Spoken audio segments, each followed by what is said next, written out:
Well, it's part of an entire complex, I guess. The politics of Eros.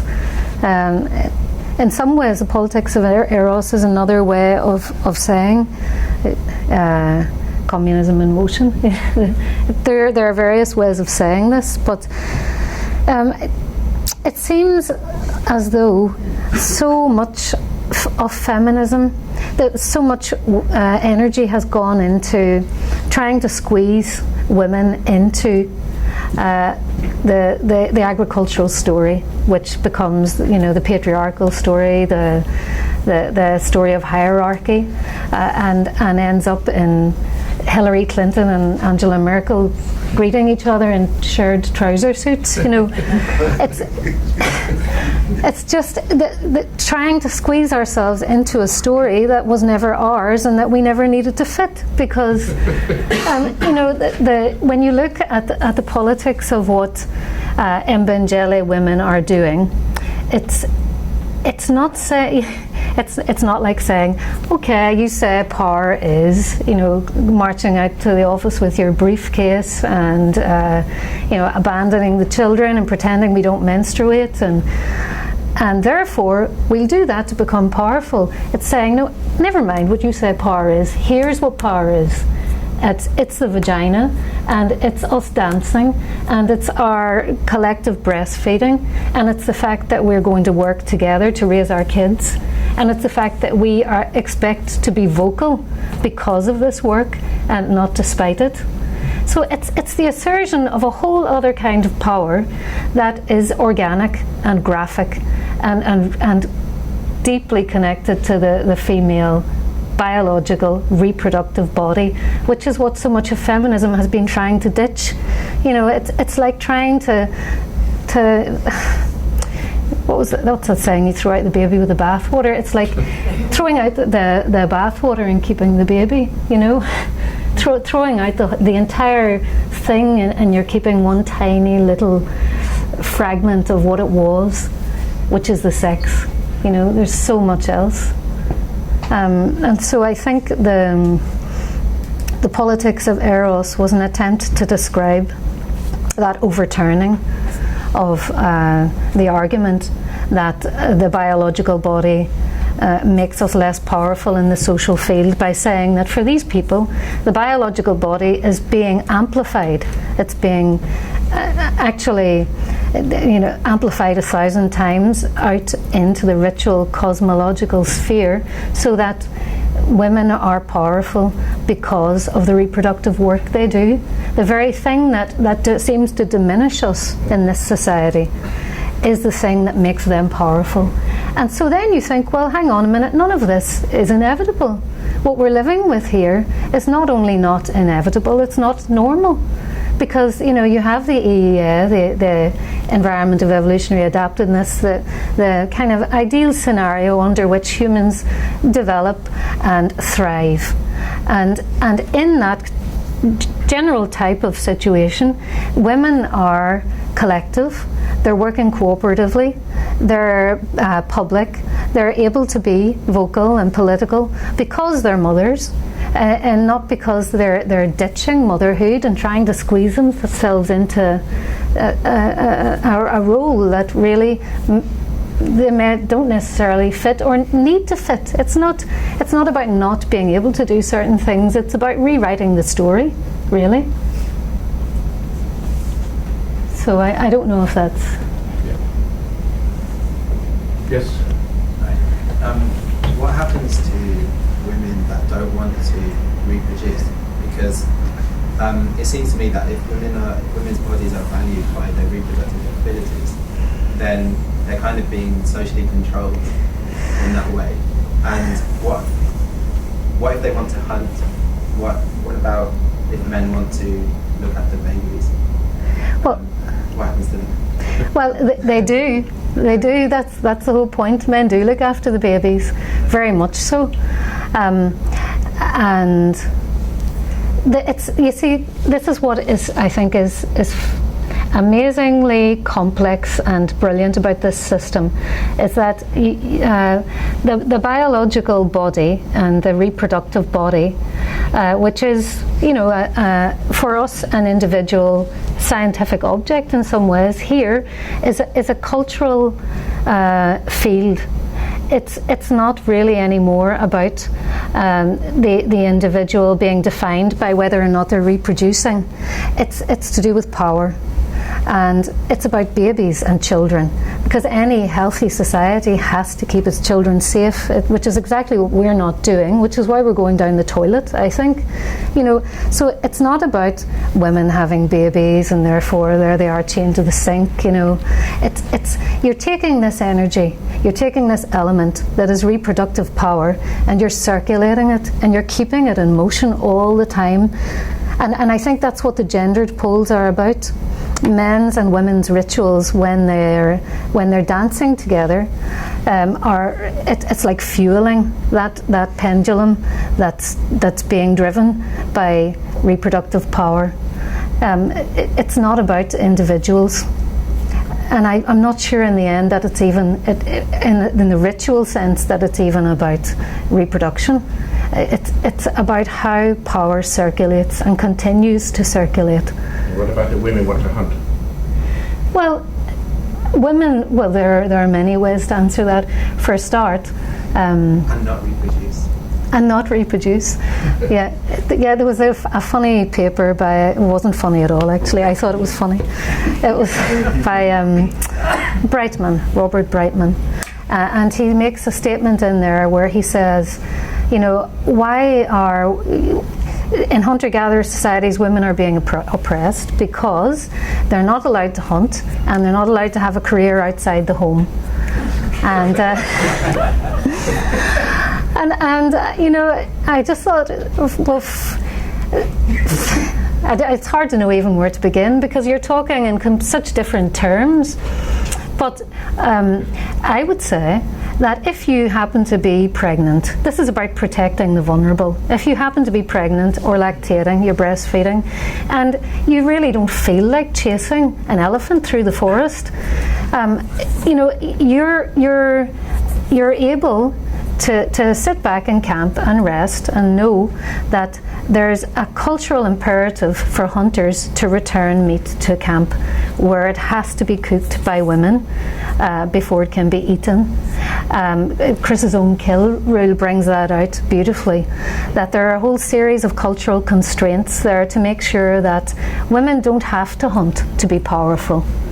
That's the point, because when you say, what if women are excluded from hunting, it's as though that's the only source of power. Not to mention the fact, as Ingrid was pointing out, women manage all the hunting anyway. Singing. That was my second point, was ritual hunting. And in my thesis, I actually looked into as well some of the Inuit practices around ritual hunting, and it happens a lot among Central African hunter-gatherers, where you'll have women going into trance, going out into the forest, tracking and tying the spirit of the animal, and then sending the women claim control of this. They'll send the hunter to the right place. So effectively, they've caught the animal before the hunters go out and do all the hard physical work of physically capturing it and killing it and bringing it back to camp. So they've put their claim in before the hunter even got out of camp.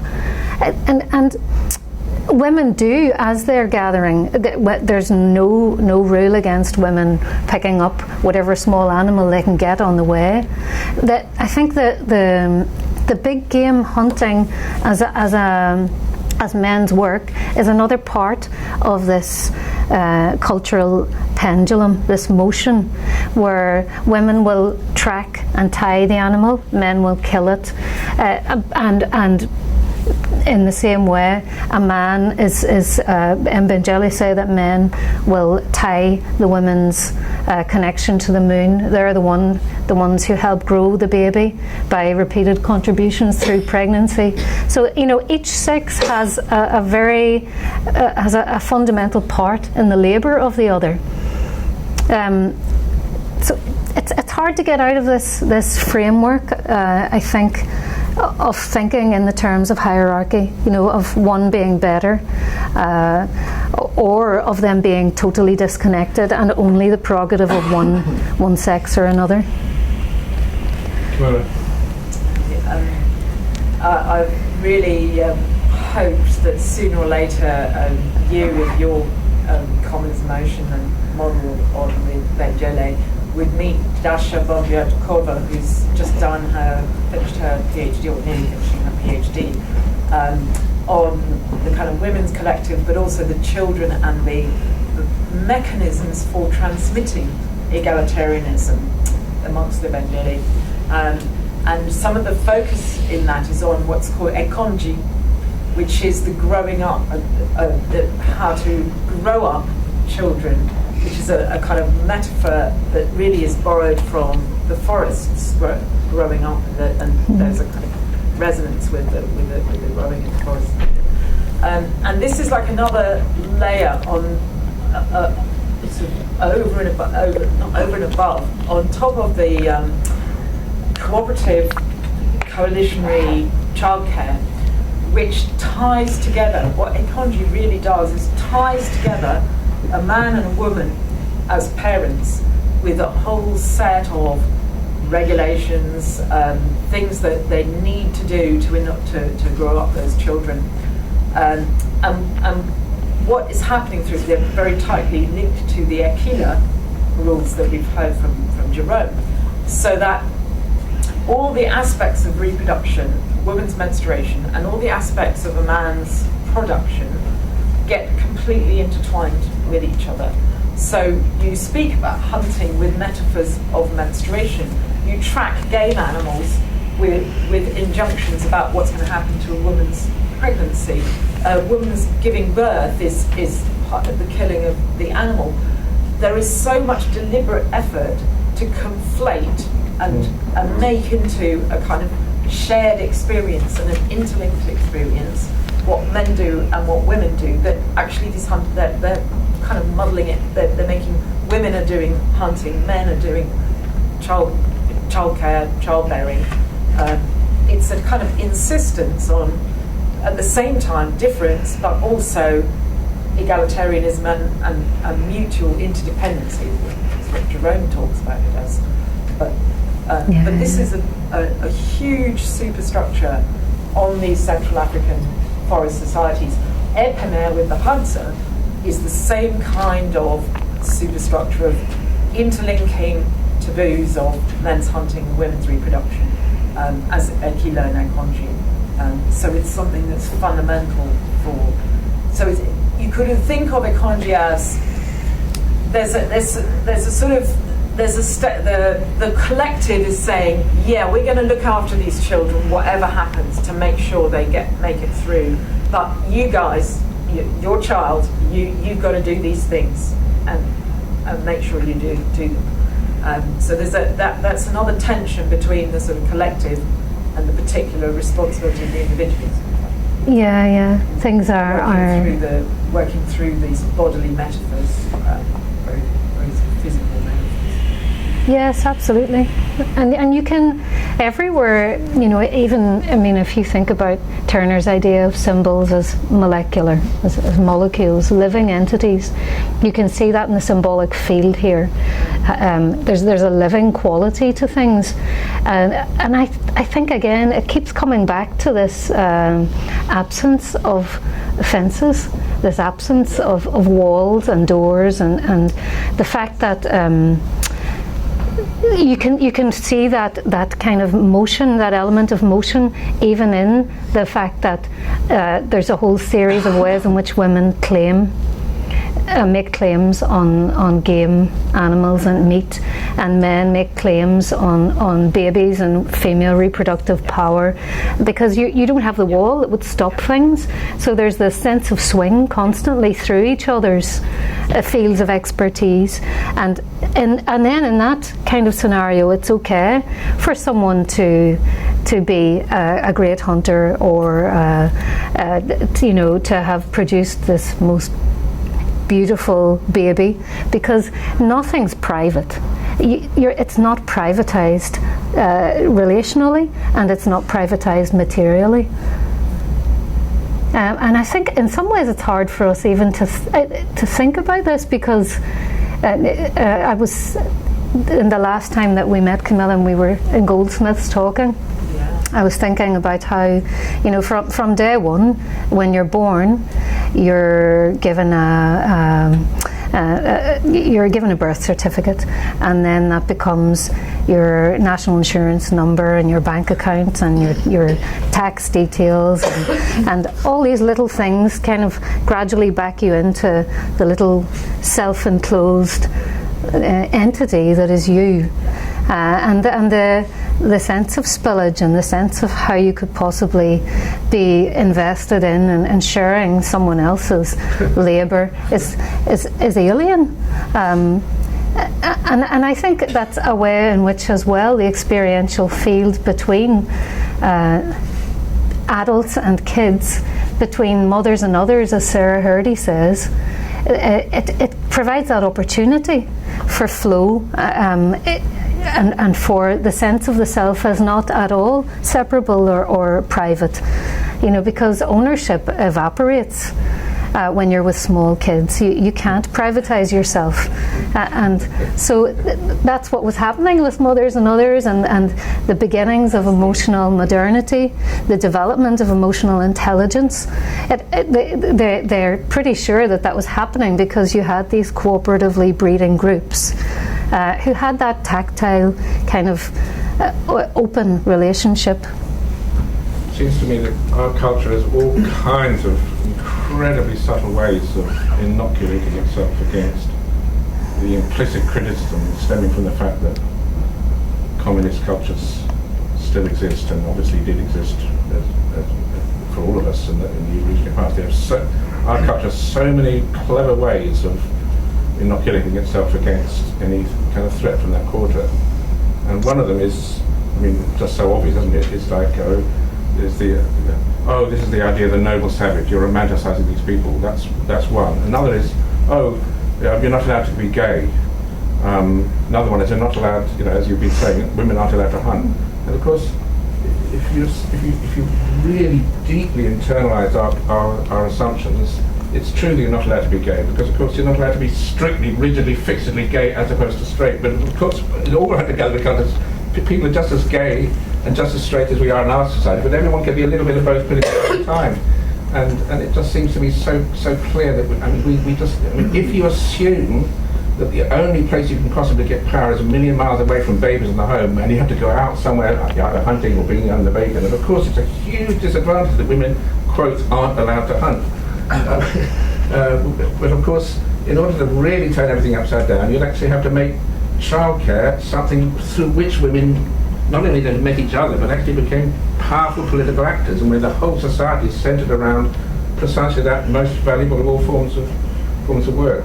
But I wanted to just say that this evening, what might be very good about this evening is that we actually get these issues out, and it is very good to have, you know, from now to have some maybe, you know, doubts raised, and Martin's already started. I mean, there's lots of ways in which we can completely misunderstand, for example, what happened last week. Now, I'm aware that when Ingrid showed the great Ngoku film of all those women powerfully in the most rival marching on sort of with their singing, making fun of men with these bits of wood between their legs, pretending to be men with drooping cocks and all that stuff. I mean, and then pretending to have sex. I can imagine it.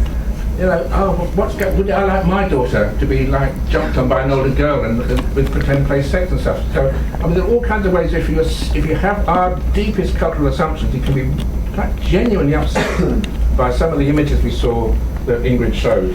And yet, of course, we all agree that children need to be not innocent. Children need to have sex education, and what better form of sex education for girls would be like lots of other girls and supervised by their mums. And as soon as you think about it, you just realise what marvellous therapy is going on there to actually enable, as we heard when Ingrid showed that film, that the wonderful old matriarch just said, right, have you listened? Did you learn? And of course, everyone had learned. Those girls had learned a huge amount about men. All they want is sex. You know, it's a huge joke. But I mean, so it's so easy to completely, totally and utterly misunderstand a little bit of film the way we had last week. And I know that in the pub there was lots of upset about it all. I know there was discussion about, what's going on here? Why would we applaud this rather doubtful behaviour going on? So, I mean, it is very good to get these issues out this evening and to discuss these things. Maybe starting with this whole idea of the noble savage. Moran, aren't you just romanticising? What about the noble savage? You know, all that. Why do you just celebrate all this stuff? What, you know, I mean, maybe it'd be good to get, you know, have plenty, because we get far too little time for proper discussion in these sessions normally. When you finish relatively early one, so perhaps everyone should feel free. Right, yes. Lots of hands going up suddenly. I just want to pick up on this contrast between motion and stasis. And it's very interesting because as you've described, you've got virtual structures that are emerging out of these rituals.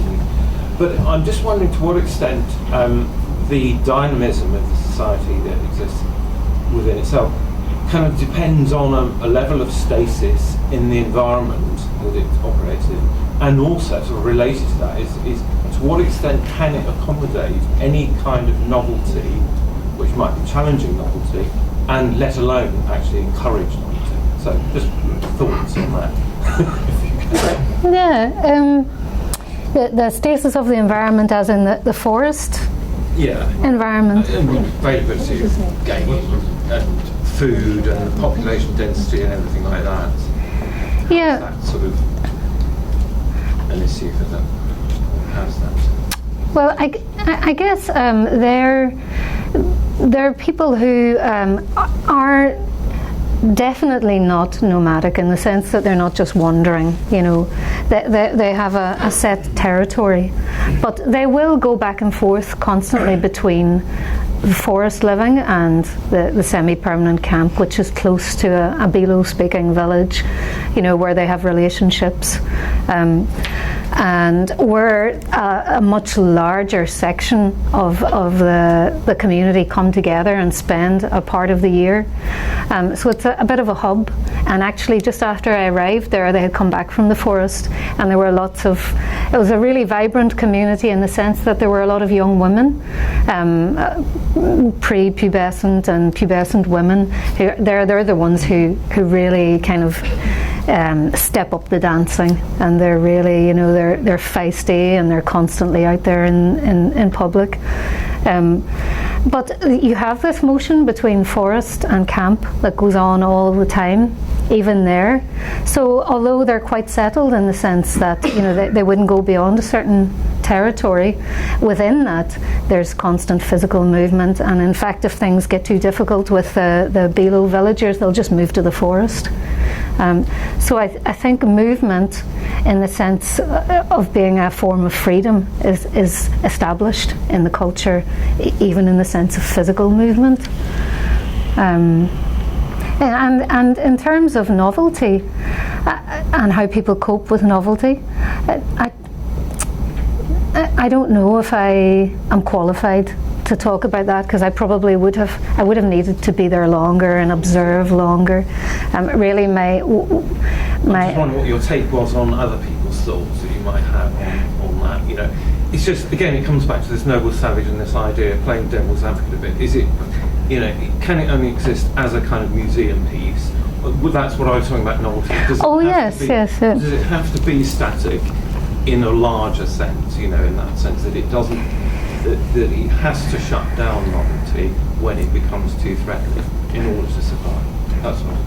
I misunderstood, and I think actually novelty, in a sense, is fuel to this kind of system, because it's a society and a culture that's very much alive, and I use the word kinetic, and I think that's a good word for the way things are happening all the time.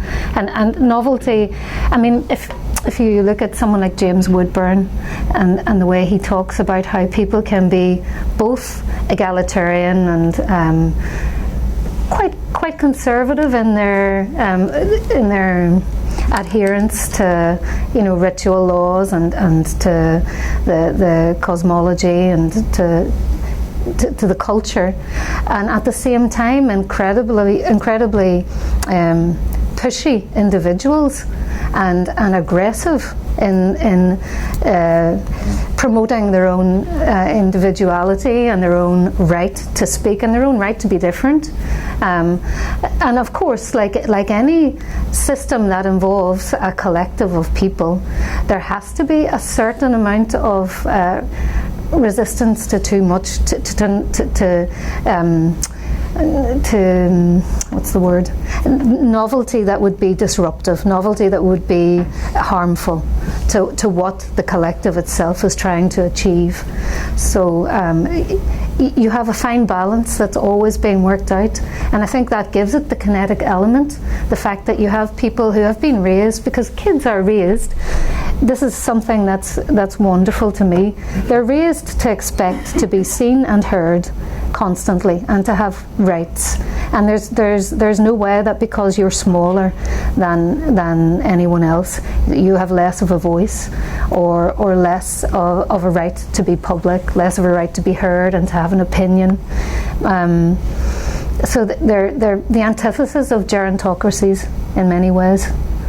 And if you think about this whole biblical thing of honour thy parents, these would be cultures that would say honour thy children. So novelty and that live element of having the tension between strong individuals who feel they have a right to have an opinion on everything and to challenge you immediately if you try to privatise or to seize items or power. But at the same time, they're able to be coherent enough to continue to develop and to continue to thrive. They're not at risk from within themselves. They're at risk from loggers, conservationists, other forces. Just wanted to quickly speak to that. Yeah, and then Anthony and then Gary. To follow up on what Mon is saying, just a bit more from an evolutionary perspective, just a few points. We've heard from both Jerome and Dasha Bomikova very much so that there is this valuation of what you're saying about diversity and all these different voices. Because if you want to get things done in a hunter-gatherer camp, you do not want everybody to go and do the same thing. You want each person to go and do something quite different and distinctive and be themselves. But if we think about Chris Stringer a couple of weeks ago telling us about all the various environments of human evolution, even recent modern human evolution, it is this kind of dynamic political system that's oscillatory with this kind of flow that Mora's speaking about, that has taken us as modern humans with this capacity of diversity, creative novelty, coming from the young, as sex, voicing and speaking. That has carried us through all those various environments of modern human evolution.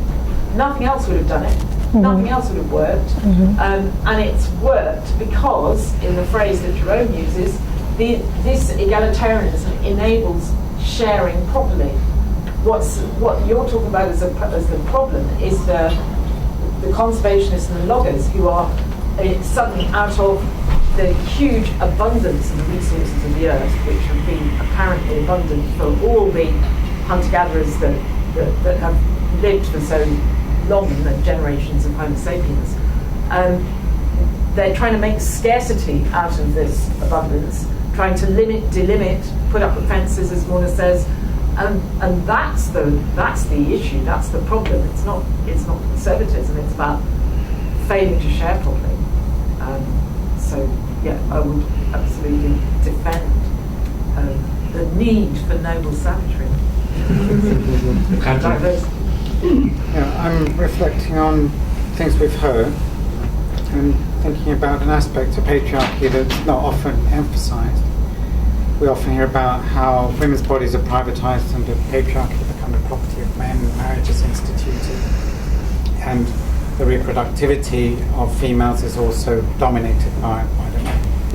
But one consequence of the situation of privatisation of females is it puts the males into conflict with their children, because they have to come into the situation where the female has no option about privatisation. The female must share, as long as you're a mammal, that's how we work.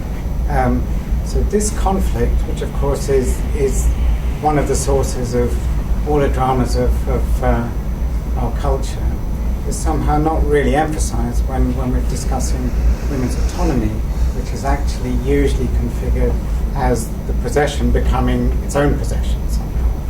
So I just wondered if that's trying to coordinate. The kind of dissociation of fathers from... Yeah, so the consequence of patriarchy being a conflict between males and children. So the children have to be separated from the mothers, because the mothers are the male's property. Mm-hmm. So that puts the children into conflict with the father who's taken the mother away. It's a rather Oedipal. It's one way of it, but I didn't mean it in a psychological way. I mean it in a structural way.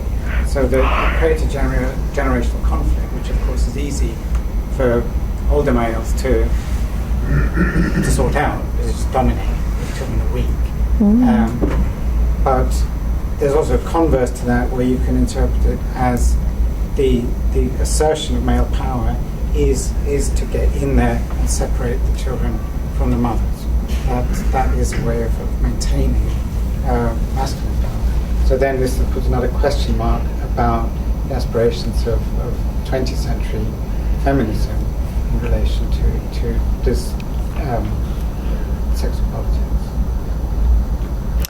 Does it make any Before more answers, can I just ask what we're doing? Are we going to have a tea break in a minute, or shall we just go on till 8:30 with questions and discussion? I mean, we want to do, as it's nearly Christmas, we're going to have an early and we're going to stop at 8:30.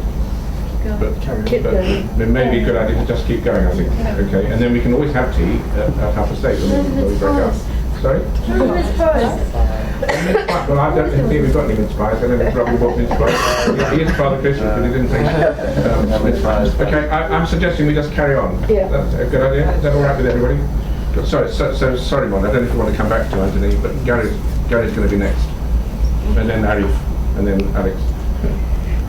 You want to come back on it?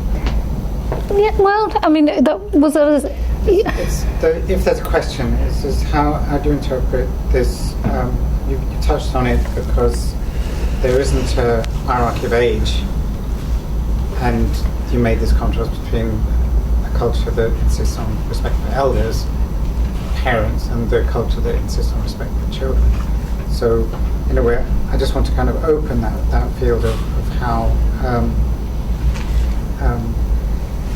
the generational conflict, which is such a habit of our own situation. It's how does that does that exist, or what different forms does this take in the societies you're talking about? Well, there isn't that cutting off of fathers from children. That's very clear in the work of Barry Hewlett, isn't it? Where he has studied ACA fathers for decades with their babies, the amount of time they spend holding their babies, and the kinds of relationships that they have with them.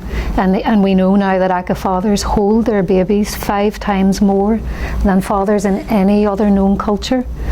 So their fathers and babies are very connected. It's again part of this rethinking of the whole privatization of reproductivity, as though the fact that women have babies makes them either inferior or superior, because it's part of a shared domain. So fathers are very, very active with babies, and actually even teenage boys. I mean, I had never seen teenage boys jiggling babies up and down, in hip slings, shaking rattles at them. It's something you don't generally see, but I saw it a lot there. They're kind of pulled into this web of connectivity around babies, and also pulled into this shared belief that babies are something of great value that you want to hold and you want to be part of raising. So yeah, and that's a loss in patriarchal cultures, isn't it? It's a loss that we don't often think of. You can talk about the effects on women of reproductivity being privatised, and all the various effects of separation and anomie. But the lost relationship between fathers and children, and the fact that so many men now are trying to recover that relationship by stepping outside traditional roles and doing things in different ways. It's a sensual culture. It's not really, it doesn't have to be a women's culture, though it is very much, at its core, a women's culture. But it's also a sensual culture that's lost, and that fathers are part of. I don't know if that answers it. Just kind of following on from that, I was just wondering your experiences of seeing a very different form of parenting as a parent yourself. Has that had an effect on your parenting? Yeah, it had a huge effect. And I think it had of course it has a massive effect then on everything after, because you can't be studying how women's cooperatively mothering ritual groups operate and get pregnant and then not have it affect your relationship with your own kids. Though I think the way it has affected me lately is more in a sense of enormous loss, because to have seen the way babies are raised at Mbula, I can't even say in egalitarian hunter-gatherer culture, but specifically at this camp at Mbula, to see the way babies were part of this collective body.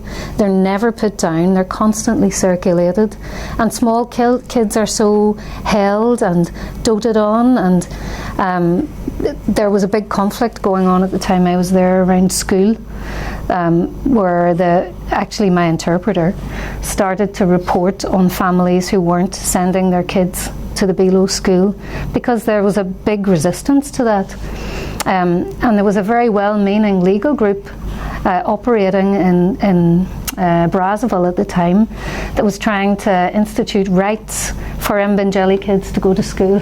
The right to go to school that they were resisting in the forest so desperately, because they knew that was the first step in the removal of the children from this collective self that they're trying to cultivate. And they also knew it's not a healthy environment, And so I see my own children growing up in a culture, especially my daughter who's 11, and I don't have the same ability to protect her as I once had. She's going out into this culture whether I like it or not, and I sometimes think, what the hell are we doing to our girls? What are we doing to our kids when we know what's possible?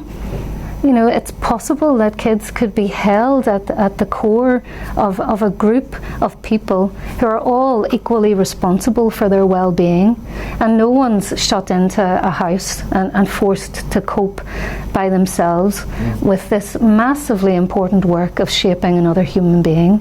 And the work is valued and sought after among the whole group. So it affected me, of course, in that I carried them. There was no prams or buggies or cots or dummies or any of that. So in the early years, I basically copied what I had seen there and took it as a very lucky insight into what's possible in the early years. But there's always a tension there, because you do what you can to try to allow children to feel connected while everything around them is about disconnect. And you see that more and more now with anti-social media and the whole kind of eruption of technology into kids' worlds. I was just going to say, I can see Ingrid at the very back of the room here.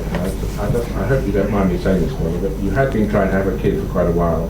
And I remember before you went to the field, Ingrid, back me up here please, you did say, Ingrid said to you, Mother, there's very strong fertility spirits in that part of the rainforest. And sure enough, you went there and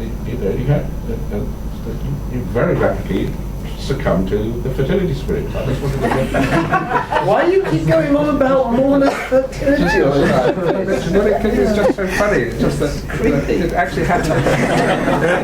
I think you feel so much more with it connected Sorry? to life. Sorry? No, it's not about.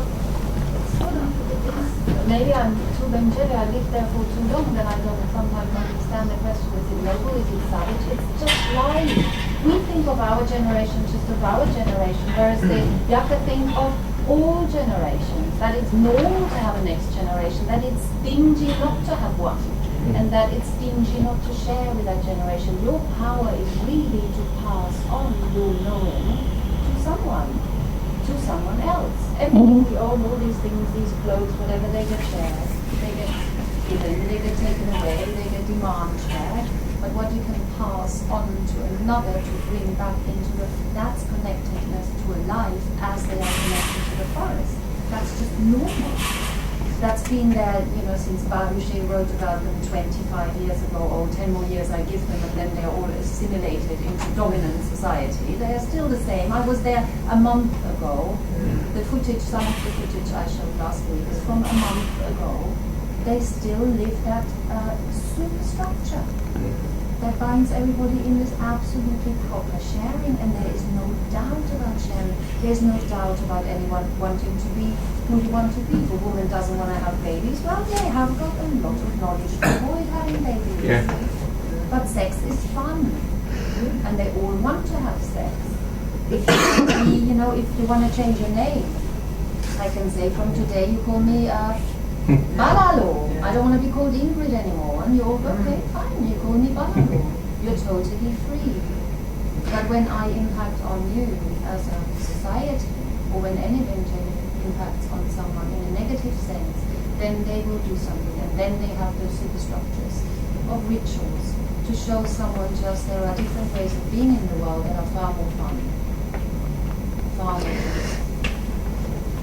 Yeah, and it really it goes so deep into Western psychology as well, and this idea of the ego, the separate ego self.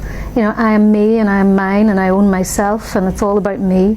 It's just a whole different understanding of what the self is and the potential of the self, isn't it? It's like just flowing out into the people around you because that's what you've done since you were born. And that is raising a different awareness in our society. I mean, when you look at now, nowadays, the obstetric procedures being used on women in the West, here in the UK, only 7% of obstetric procedures being used are actually based on grade A science.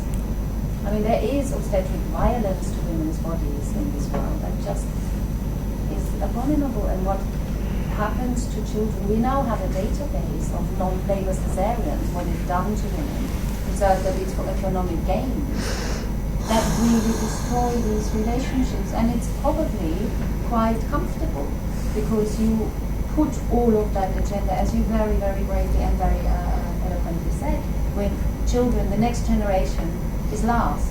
Because the more we can cut them off, the more we can control them, the better for individual gain. Let's just forget about, why should I? Choose me to my reproductive, capability. Well, if I want to, I have it, and if I don't want to, I can turn it off. But it is about thinking connectedness of life. Mm-hmm. Yeah. That you showed so beautifully. Thanks for that. Got your hands up. Arif? I'm going to play devil's advocate slightly here. So I totally agree with you that emotionally we're suffering the consequences of this strange upbringing that we have relative to our ancestral past. But you said you don't think this is inevitable. And I wonder whether sort of post-agriculture with the technological advancements since then, it kind of is. We don't have that mutual interdependence anymore. We're not interdependent on each other for survival. We look to faceless institutions and so on and so forth. We don't live in the forest anymore. That kind of cooperative breeding is not necessarily ecologically relevant to us anymore. So I'm just wondering, is it really beneficial to look backwards, given where we are? And if it is there one single policy that you could, if you were Prime Minister, that you would implement to sort of get the thing going back in the right direction again? Well, I think we're not looking backwards. That's the first thing. Because to say that we're looking backwards suggests that we're looking into the past, at some kind of fusty old relic that is no longer relevant to us. Well, in the sense that our environment was part of our past, it's no longer part of our present. That's what I mean. The specific environment is not part of us. Well, I think there's been an argument, there's been debate about this for a long time, as you know, I'm sure, that, how relevant are small-scale, communitarian, egalitarian hunter-gatherers to us, all kind of modern and surrounded by chrome and, doing things in a different way. And I think it's not about scale necessarily, or even, in the end, about whether you're living in a forest or, in the middle of London. It's to do with this one kind of system as opposed to another, and one kind of way of being in the world as opposed to another. And the fact is that people are having babies and raising children under what are becoming inhuman conditions. So it's very relevant as far as I can see. It's not that, this cooperative mothering thing, it was fine, a million years ago, 100,000 years ago, but it's not relevant anymore. It's totally relevant. Of course, the scale is different and the environment is different, but we're talking about a model for how power can be handled among human beings, whether that's in a small scale hunter-gatherer group or in a larger community. And I think the first thing you have to do is break it down into communities, because of course if you think globally, the brain will explode. I mean, how could you possibly institute this? But then if you think that, one of the most political places you can go, ironically, is the local toddler group, because you have some very angry women meeting up on a Tuesday morning for coffee. And, if we could begin to make these spaces, to fund these spaces, to value them, to offer women incentives to get together, which of course is what nobody wants, because it's threatening the whole system, the whole structure, and the continuance of it is based on privatization and separation and deflating this sense of a common sense down. But if we could begin to give women incentives to meet and to share their experiences and to begin to establish that collective voice that comes out very quickly, actually. Even in the toddler group, there's some really political conversations going on, because you realise that you've been left to do this incredibly hard work, not only largely alone, but you're being devalued for it. You're being considered a less worthy member of society because that's what you're doing. And so there's a point there where there's a kind of combination of anger and exhaustion and love and desire, and it's all pooled in those spaces. So I would like to see more of those spaces and a lot more collective childcare getting up and running, because that's also one of the main problems here, is that if a woman wants to have a baby, she has to accept that she either ditches the baby very soon after birth in order to get on with her career, or she ditches the career in order to get on with her baby. And it shouldn't be that way. I know that might sound simplistic. I think we can use these societies as models for how people manage that dilemma in a different way, so that it becomes cultural and political. Yes, you have a question. I can ask my question if you want, but you you more or less covered it with the reefs theory, but I was just going to ask if you think when these dynamic primitive communist societies hit a wall when it came to infanticide and things like parricide. Whether they hit a wall? Whether it hit kind of there was a limit. That was the limit where, for instance, in the northern hemisphere, for instance, if the snow was particularly bad and you got all this old snow like out on the steppes which got frosted over, that would make it hard for all of the grazing animals to get through to the grass underneath. So you get all this die-off in the wild, for instance. So there'd be more, there'd be lean times. So, mothers, possibly might have had to leave their kid, in the wilderness. Things like that happen. Mm-hmm. That's part of the reason why the imperialists called them savages in the first place. But do you think that was a limit to this, this early model? Well, first, a few people have used the term savage and primitive, and I know that it's ironic, but I'm against using that, because I actually think of these as complex societies, not primitive societies, not savage societies. They're complex egalitarianism. There's a thing in anthropology where you oppose complex hierarchy to simple egalitarianism, complex hierarchy to savage egalitarianism, and it's like the egalitarianism is all very kind of simple and straightforward and easy, whereas hierarchy is complex and it requires a lot of brains and a lot of armies and weapons and technology. So I think that we're talking about extremely complex societies. There's nothing savage about them, and infanticide is not something I know a lot about. I would either ask Ingrid or Camilla to say more about that, but I don't know if it's directly related to what I've been saying, because it would be among the Mbengele, for example, it would be such it wouldn't be a factor in the kind of political dynamic I'm talking about. I know that individual women have complete control over their bodies. So what would happen then with an unwanted baby? Ingrid? Are there unwanted babies among the Mbengele? Well, I posed that question because I heard about a practice amongst people in Burkina Faso where when you have twin births, that the twins are put out in the sun and left there and see which one is stronger and is worth raising. And I asked all these questions that you're asking here to the Mbengele women as well. What if you don't want to have babies? What if you want this, and tell them about the women in the West?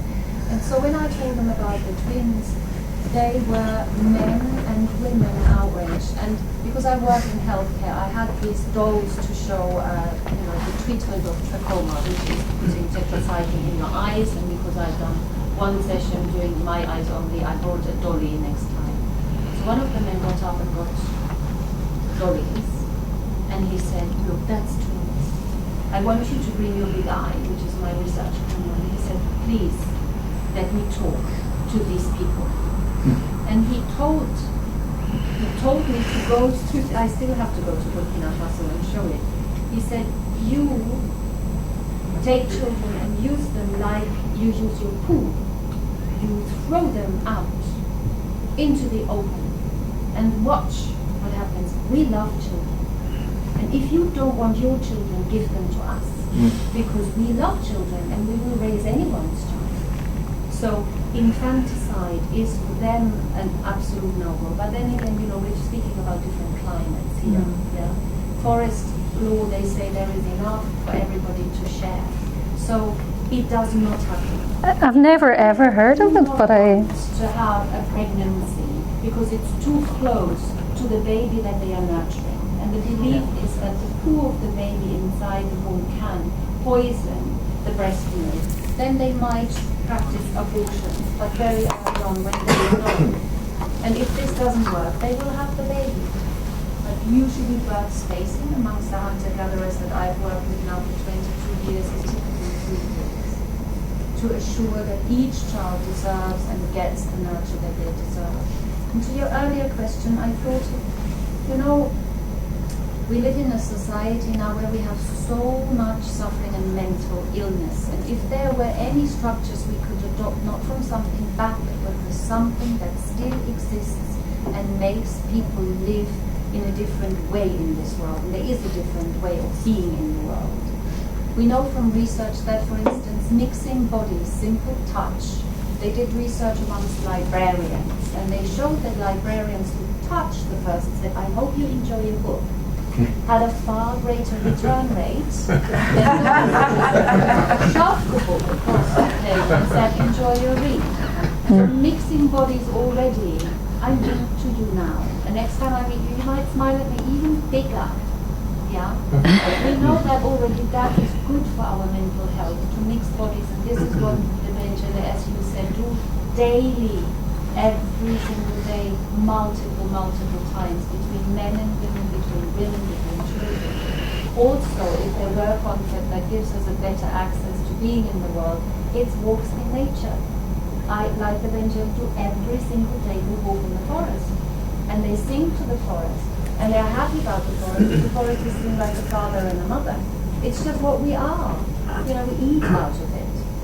We take many people, you know, derive who suffered severe depression once they are given a garden and they start to plant and harvest. They feel much better for it. So if there were any strategies for our society to become healthier and better, that we could re-adopt moving the loop with how hunter-gatherers still live today, then that would definitely be being again in touch with nature, not blasting everything over and dominating nature, domesticating everything, including ourselves. It's contact, isn't it? It's again a contact and response instead of control and command. If you just whittled the two different ways of approaching the world down, that's what you would have. This military control and command goes into education, goes into child development, goes into workplaces, goes into the culture, goes into marriages. Or contact and response. You're in contact with everything and everyone around you, and you respond, and you're responded to. And that's what's amazing about the fact that we have this fantastic hunter-gatherer ethnography, this huge archive of material that so much of it is written up in terms that aren't accessible. All this wonderful material that people like Ingrid and Jerome are trying to put out into the public domain and to teach and to hidden away. I'm thinking of James Whitburn and Mahadza, and I've just been reading Teo Scane's PhD on Mahadza and stuff like that, and it's so kind of hidden away. Did you want to say something else? Only a little bit further. I mean, to support what Ingrid's saying from the mouths of the Bayaka. For African hunter-gatherers, infanticide is extremely unusual, just very rare circumstances where anything like that would occur. But even if we're now thinking about early modern humans moving out of Africa all over the planet, then for sure infanticide cannot have been any large factor in any of that, because the cost to women of infanticide is huge. The population expansion of modern humans as they move around the planet means that there was no significant aspect of infanticide. If we think about the hunter-gatherers who were up in the Upper Paleolithic, getting into environments deep in Siberia, they were engaging with those environments. They were creating abundance in those environments. They weren't starving like a sort of Hobbesian, nasty, short and brutish and short lives. That's not how it is for hunter-gatherers really all over the world. They live in affluence relatively. It's only the cases of Inuit Arctic hunters, which is the last few hundred, last 1,000 odd years, where you might really, at an extreme, have issues with infanticide. those are the only examples that I'm aware of. Well, it was kind of answered by Ingrid, but it was just, I wanted to ask, if explaining abortion to the hunter-gatherers that you've met, or from the Western system of it, rather than Ingrid said, in rare examples they will do it, but just even what curiosity they might have about how, your life, you going to them, and they're talking about interested in the Western civilization. Do they ask, or are they curious? Are they baffled by it? Can they understand anything, or Well, again, the best person to answer that is Ingrid, because she lived with them for so long. Right. I think, I mean, in terms of myself, I'm sure they knew I was pregnant, even though I didn't know it at the time. Because the 2 or 3 of the older women just shadowed me all the time and kept laughing. And and it only occurred to me afterwards, there was this one old lady called Munga who told me through the interpreter that she was actually the mother of all women. and kept saying this repeatedly, feel my grey head, I'm so old, look at my wrinkles, I'm the mother of all women. And smoke puffing away on all my cigarettes as she delivered these kind of speeches. But she was with me all the time and watched me like a hawk. And when it was time to leave and we were explaining that we were going and we definitely wouldn't be back in the next week, which is kind of all that would have made sense,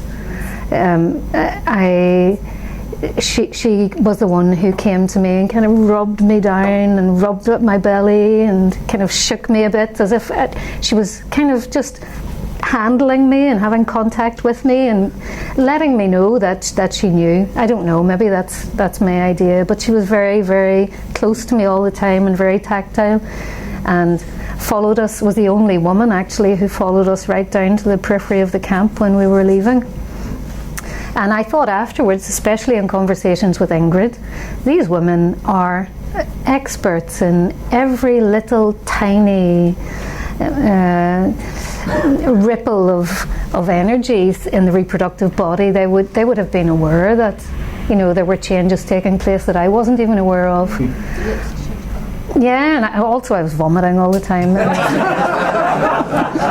and thinking it was malaria. And I watched the way there were twins there at the time that we were there, twin girls who were about 3 months old, and watching. Cover of the book, aren't they? Oh yes, They're on the cover of the book.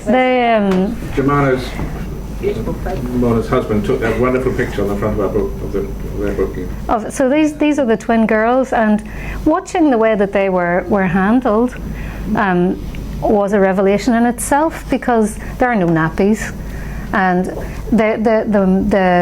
the young mother would be feeding one of them, and all of a sudden she would whip this wee girl off her breast, grab a big pile of leaves, and like 5 seconds later out would come the poo. So I kept trying to looking at her and thinking, how can she know this is going to happen? Because with my own babies, I tried, but I never ever got it. And I hadn't been trained to get it. I hadn't been trained to read the body in the way that they're trained. And I felt many times there literally as though I was being scanned, almost by lasers, People are just kind of like looking you up and down and seeing everything. You can't hide. That interpersonal thing is very strong. And even small kids will just sit and look at you like this. And they won't blink and they won't smile. They'll just watch you completely openly. So I never went back, and that's something I'm very sorry about. I still think I would love to go back and bring Frida, my daughter, but I'm sure they knew. Well, what do you want to do? Do you want to reach half a stage? I mean, but this is the kind of discussion which is, just wonderful that you're actually getting into some of these. I mean, do you want to stay for another 10 minutes or so? Or does everyone else want to? Or do we just stop now on the grounds? I know obviously Moran wants an early night because she's come down from Edinburgh, but you tell me. Yeah, I'm fine to keep going another 10 minutes if people want to. Great, I think so. Is that all right with everyone else? Yeah. Go on. Okay, yes. Yeah, you must have asked the mother who was able to tell that her baby was going to have a poo how she could know that. No, because I didn't want to appear ignorant, you know. It was so obvious to everybody except me, you know. I noted it. Well, go back and buy an essay. Yeah, but I know that this woman has a lot of knowledge about the mother-baby bond and women's understanding of. Well, I tried to film it. I tried to capture this on film, and I got scowled at by the Benjeli and said, "Why are you filming us having our babies have food? Why would you want to do that? Go away." I said, because I would like to understand how you know, because I lived there with our son who was 3 years. Obviously he was already, you know, past that stage. I couldn't experience, but when I said I would like to understand how you know exactly that, they said, we just know. Women there have no access to a cesarean birth, to a forceps delivery, one-tooth delivery. So I of course followed them, and I looked at birth positions, at nutritional taboos, at rituals surrounding birth and reproduction, and thought, how can it be that people, you know, we have here up to 42% cesarean section rate now, that people birth so well, and I only witnessed one obstructed labor ever in all those years, 22 years. Louis Sano, in 33 years, he saw once a decade of maternal death due to childbirth. So looking at that, so what is it that is so empowering to these women? So I followed everything and noted everything. I filmed until they again turned around and said, stop. I said, but why? I would like to understand. How can I bring this up? Look, we are surrounded by people who know that we do, and therefore we do. It's the power of intent, as I showed it in the film. We dismiss it as something, oh, it must be something strange, new age, or at that moment, old age concept, but it is so. We know it in the West here. I don't know if you men, you might become fathers, as Jews do or not do, but there are women who do this, who help other women in childbirth. They're not midwives, they're not medically trained, they're just there, and they hold the space, a sacred space, for a woman to birth well. And there's a scientific study that was done that showed the presence of another woman in another woman's birth, a doula, cuts the need for a cesarean by 44%. That means the woman is less likely needing a cesarean birth if she has such a person by her side. Now, that explained to me in the car why the Yaka birth so well, because they're surrounded by people who have the intent that we can do so. So if I intend in you something, I can make that happen. And it might seem a very strange concept to us here, but by getting back in that connection, we go into a connection in the brain we all have. We can make it happen again. If we want that connection and not become a separate entity from it ends with us there. I've got a completely different question. It's sort of obviously all connected, but your communism in motion idea, you were really stressing the sort of within a few seconds, you know, to and fro, to and fro, to and fro, to and fro. And as probably most of you here know, I've always had this idea that with the switch to patriarchy in agriculture, in other words, the Neolithic Revolution, all of our calendars necessarily switched over to primarily solar, because obviously agriculturists need, you know, some predictability, seasonal change. So, whereas hunter-gatherers, again, we all know, fundamentally the moon is where hunting luck comes from. And of course, Epime with the Hadza is the monthly ritual that happens at dark moon. And I'd always, in my model, assumed, for all kinds of different reasons, we have no time to go into it all again here, but that this fundamental rhythm, the communism motion, is women seize power through sex drive around dark moon with menstruation, and they surrender that power around full moon and all that stuff. Now I know, and that's not supposed to be a description of what happens with the Benjeli, but I'm just wondering what your view is about the lunar logic of communism in motion, which for me is sort of theoretically important. And I know I'm not saying there's no reason why you should sort of find it anywhere, but you sort of find it because, of course, Malobe, the dark moon ritual, is a once a month because it needs the darkness. Jones, many people have both talked a lot about that. Epime is a dark moon ritual, and so on. So, would you want to sort of say anything about how you relate to that question, or that longer-term communism in motion? I think cosmologically there's an important connection between women and the moon, isn't there? The moon is women's first husband, or biggest husband, and when a woman is menstruating, she has this direct line to the moon that then her husband cuts when she gets pregnant. So he kind of steals her from her true husband, or her main husband, for the time that she's pregnant. And so cosmologically, yes, they're very closely connected. I don't know about the lunar structuring of ritual, though, because maybe because I wasn't there over a long enough period. You would need to really be able to observe that over at very minimum a 6-monthly period, maybe even more. And it seemed to me, maybe also because people had just come back from the forest, that there were just dances going on all the time. There was this constant bubbling and it would erupt into something like a jenge or an ngoku, but it would keep going all the time in the background too, generated largely by young women, but often like in a jenge, two older. The eldest two women, in fact, in the group were the main dancers. So I didn't pinpoint any kind of lunar structure there, but it's very possible that it was going on, just on a larger cycle.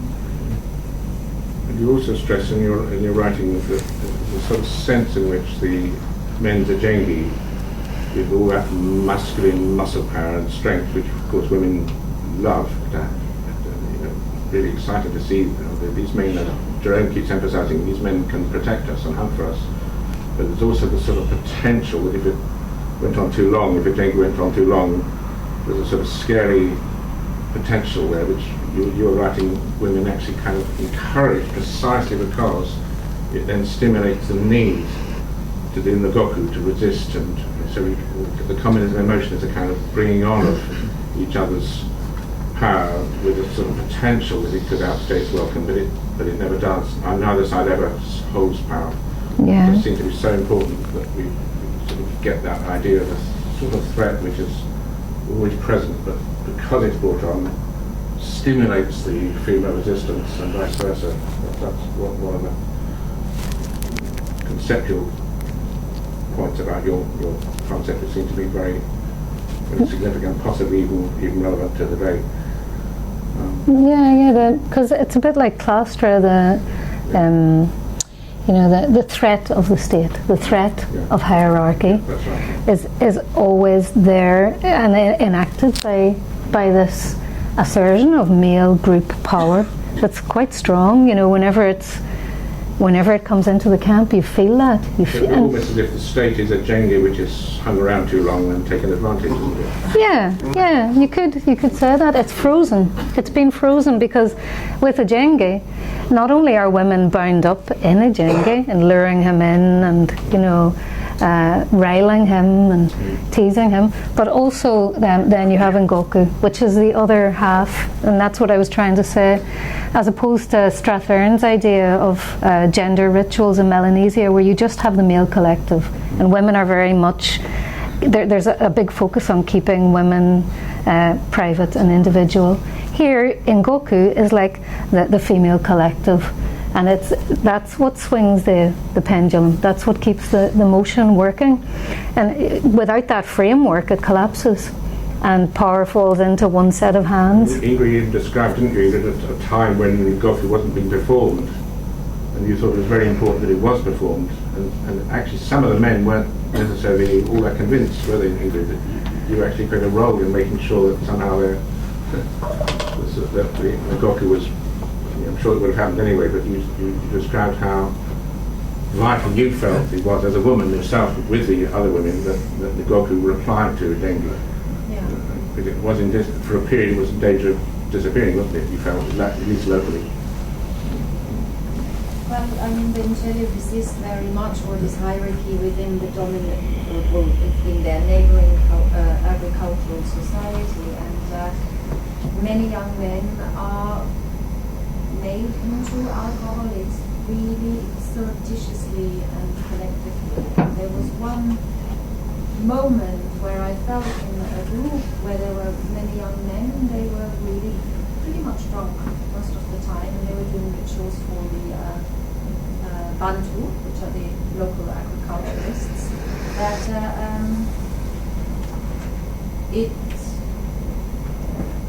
the women's power sort of got swallowed up. So I arrived and I was shocked to see that. And there's a neighboring camp, not very far. And I said, what about? When is the last time that you danced? And the women said, oh, it was a while. But they live in very small bands. So in the other bands in the forest, of course, they would still dance it. And so when I came, they could see my sadness like you were scanned, and my body was sort of scanned. They started in Goku.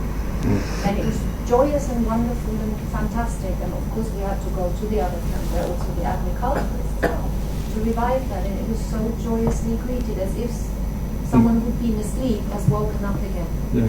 But that is what alcohol also does to people. It does that to us here, and it does it to people there. And it doesn't mean that suddenly everything is lost, and people have lost their way, and they no longer live. So many people often ask, oh, but they are wearing clothes. And of course they do. If you have nice clothes, you will wear them. And if they want to, then you don't have them. Yeah. They live. I know so many Benjeli who also work now for local logging companies as sort of their social elements to advise them on social strategies, like bringing healthcare. This is how we work together. And whenever they have a holiday, what do they choose to do? They don't choose to stay in the village and drink alcohol or have parties to be very Western. They choose to go in the forest. Like one lady asked, how do the Bayaga feel about Western society? They are just as interested and full of research into us as we are into them. We are human beings, and we learn from one another. They've learned as much from us as we learn from them. That doesn't mean that they adopt everything. Does it mean we adopt everything in their ways? We are just who we are, and learn from each other and exchange. I remember the first time that I was able to show some of them Benjeli women that I lived with a refrigerator. And it opened, Conveyor, just the lady you saw in the film said, have you understood? She said, you people are crazy. Why would you want something like that? To preserve food. Why preserve food? Why not eat it? Why do you do it? It was just ridiculous. Not something that would ever want to. That's a wonderful anecdote. Wonderful anecdote about immediate return, yeah. What are we going to do? It's 8:45. Robin, do you want to come up with something? Well, just one last go on, question. Last go. Last question. It's coming back to what we were talking about a little while ago, the difficulty that researchers from the West have in grasping this sort of somatic empathic element as with children. Now, we've had the agricultural kind of society in Western Europe for many thousands of years, and so this is a question for people schooled in Darwinian biological science. Is it possible that evolutionary processes within agricultural society have led to changes, say, in the brain, which make it impossible for us to get back to this somatic empathic status? It's certainly a lot smaller. 10% smaller, apparently. The issue is inequality, and the fact that inequality means that there's going to be differential. There's just such an investment in pursuing wealth for a society like ever since. They've been recently showing that in the old world, Indo-European agriculture particularly has promoted inequalities more than New World forms of agriculture because of the presence of domesticated animals, big animals like horses and cattle and so on. And so how do you overcome that? Because even if it's not going to be genetically hardwired into our minds. Our minds are still fundamentally, and our bodies and our hearts and our souls are still fundamentally hunter-gatherer bodies and hearts and souls and all our empathetic connections. But it's how do you overcome, you've actually got to share properly and change that. to re-establish a society. Yeah, all those capacities are still completely alive, and I think that's what's difficult, is to be living in the kind of systems that we live in, and to have all this capacity for connection and empathy and, you know, contact, and to have it frustrated again and again. You know, and that's why people are suffering and getting sick and strained. Mental health issues are a massive effect of this. But also the effects on children. I mean, for God's sake, when babies are born, the first thing and the only thing they need is contact. And what do? We put them in a cot and leave them to cry. Now, not everyone, and it's changing, but it's still, that's the mainstream approach. A health visitor will freak out if she thinks the baby's in the bed with you, where it should be. You know, so I think it starts with how we handle our young, and it goes on into the whole socio-political domain of sharing, and whether we're able to share and let go of stuff, and like Ingrid says, touch and be touched. How do you begin to institute these new ways? And it has to start with babies. It has to start there, because you're creating another kind of individual. I think if you can keep the kids in close contact and response, and let them feel the heartbeat, and not have the brain flooded with cortisol, you know, and allow them to grow into human beings for whom sharing is normal. Already, that's radical, that's revolutionary, because you're starting to plant new seeds in the society.